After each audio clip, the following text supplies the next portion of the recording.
Hi, guess where I am today? I'm in school. Right, chapter 3, Discoveries. Tim and Zoe walked into the dining room to discover their mother and 7 guests huddled together on one side while a strange hairy man glared at them from the other. "Hello," shouted Tim. "Who are you? I like your sword." Before Mrs. Ellis could make a grab at him, Tim was walking across the room, a big smile on his face. "Is it a real sword or just plastic? I bet it's plastic." Sigurd watched Tim warily, but the boy was only a small child. He couldn't do any harm to a fierce Viking warrior like himself. Sigurd grinned back. He was a nicest-looking lad. "It's plastic, isn't it?" laughed Tim. "That's why you're smiling." "Come on, show me." With that, he calmly reached out and took the sword from Sigurd. It was difficult to tell who was the most surprised. Sigurd was left empty-handed and unarmed. A 5-year-old child had just taken his sword from him. Was he dreaming? No, because Tim had collapsed on the floor beneath the weight of the weapon. His eyes were popping. "Wow, it's a real sword! A really real sword! Hey, Zoe, it's a real sword!" At that moment, Mr. Ellis appeared at the top of the stairs with Mrs. Tibblethwaite. Poor Mr. Ellis was still in a state of shock. This was not surprising, because Mrs. Tibblethwaite had spent the last 3 minutes trying to bring him round from his faint. First of all, she'd sat him upright and slapped his face several times. His cheeks were still red and sore. That hadn't worked, so she began to give him the kiss of life. At this point, Mr. Ellis had woken up, found himself being kissed to death by Mrs. Tibblethwaite, and promptly fainted again. So the stout lady had jabbed him with her hat-pin. That soon got him on his feet. Now the pair were coming slowly downstairs while Sigurd looked out in desperation. He was surrounded. He could not imagine where he was. This was a nightmare. None of the great stories of raids he'd heard in Denmark had prepared him for anything like this. He'd never before seen a room or people like these. Truly, this was some horrible nightmare he was in. Sweat broke out on his forehead. The voices around him seemed to swim through his brain, echoing and gurgling. The walls of the dining room grew smaller and smaller until they started to bend in towards him, falling on him. Falling. Go.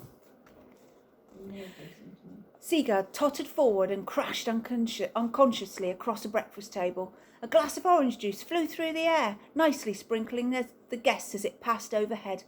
A plate of egg and bacon spun off the table like some weird flying saucer.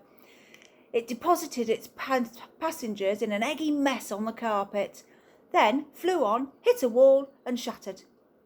Sigurd lay across the table quite still. There was a short silence, and then everyone started shouting and screaming at once. Mrs. Ellis rushed across and hugged Tim, although he hadn't got a clue why. Mr. Ellis ran down the stairs, calling for calm. "It's quite all right, everyone. Sorry about the unexpected guest. He's obviously some party-goer who had too much to drink last night. If you wouldn't mind going to the lounge, we'll clear up and serve breakfast again in 10 minutes. I do apologise for this most unexpected event." Mrs. Ellis helped some of the guests out of the room, while Mrs. Tibblethwaite stood at the top of the stairs watching with one raised eyebrow. "Do I understand, Mr. Ellis, that you do not know this creature?" "Of course not, Mrs. Tibblethwaite," Mr. Ellis groaned as he tried to move Sigurd's heavy body from the table. His foot caught on a chair leg and the two of them crashed to the floor. "Oh, for goodness sake!" cried a stout lady, marching down the stairs. "Let me give you a hand." There you go, love. It looks like a bit of pandemonium there, doesn't it? A little bit of craziness going on. I wouldn't mind staying at that hotel. It looks good fun. "Are you all right, Dad?" asked Zoe. There was a muffled reply, and Mr. Ellis crawled out from beneath the Viking. Together they turned Sigurd over so that he was facing the ceiling.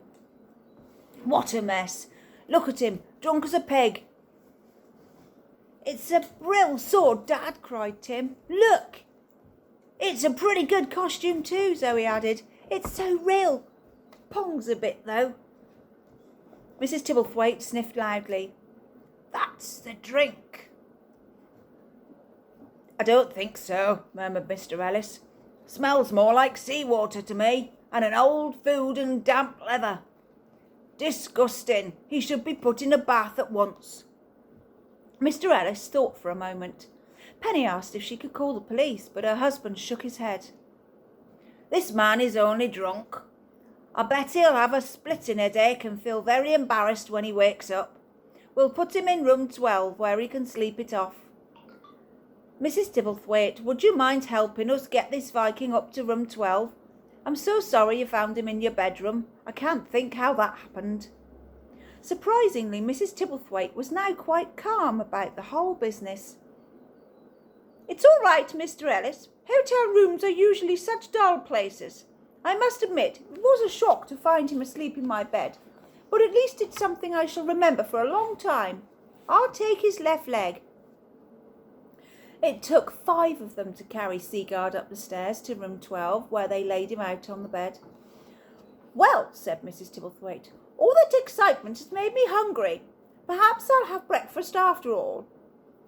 Of course the other guests will want some too. Mrs. Ellis hurried back downstairs. I'm just coming, added her husband.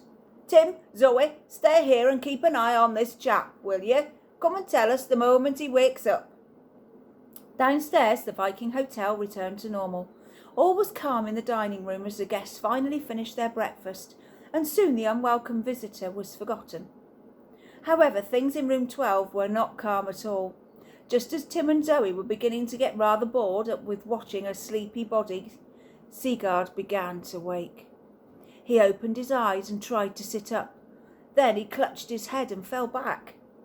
He's got a headache, said Zoe. Dad said he'd have a headache.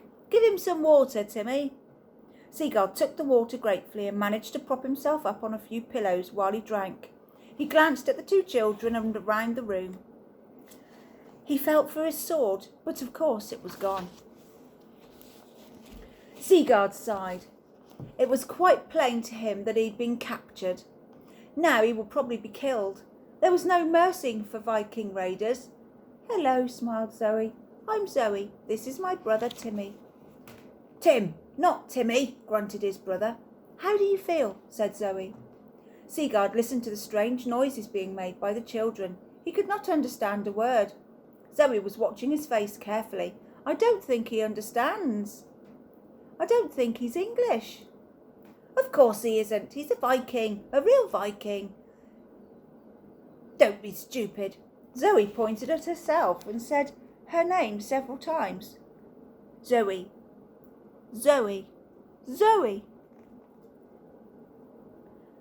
Seagard nodded. He pointed at himself too and repeated, Zoe, Zoe, Zoe. No, not you. Me. She took the Viking's hand and used it to point at herself. Zoe, she said at once. Then she made Seagard point at Tim, and she said his name too. Seagard's face lit up with a grin. Ah, Zoe, he cried. Then he pointed at my brother. Timmy! Not Timmy, Tim. The Viking pointed at himself. Seagard, he announced proudly. Tim glanced up at a big warrior. Well, I'm going to call him Siggy, he said moodily. The Viking banged his chest and glared back at Tim. Seagard, he repeated. Hedby, Seagard, Hedby.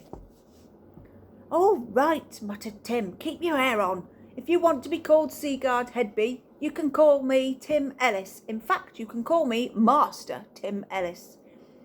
Oh, do shut up, Tim, Zoe butted in, giving her brother a push. You do go on sometimes. Didn't he say Hedby? Seagard Hedby, nodded the Viking, and he started pointing all over again. Zoe, Tim, Seagard Hedby.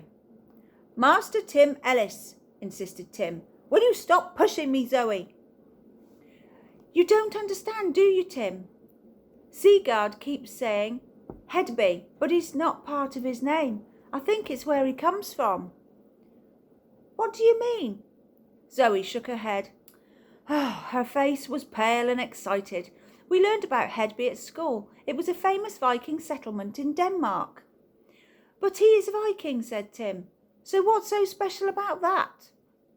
Hedby doesn't exist anymore. It was a Viking town hundreds of years ago. It's not there anymore, but here is Sigurd. He says he comes from Hedby. Tim groaned. Well, of course he does. A real Viking wouldn't come from anywhere else, would they? I told you he was a real Viking. That's it. I'll read you chapter 4 later on.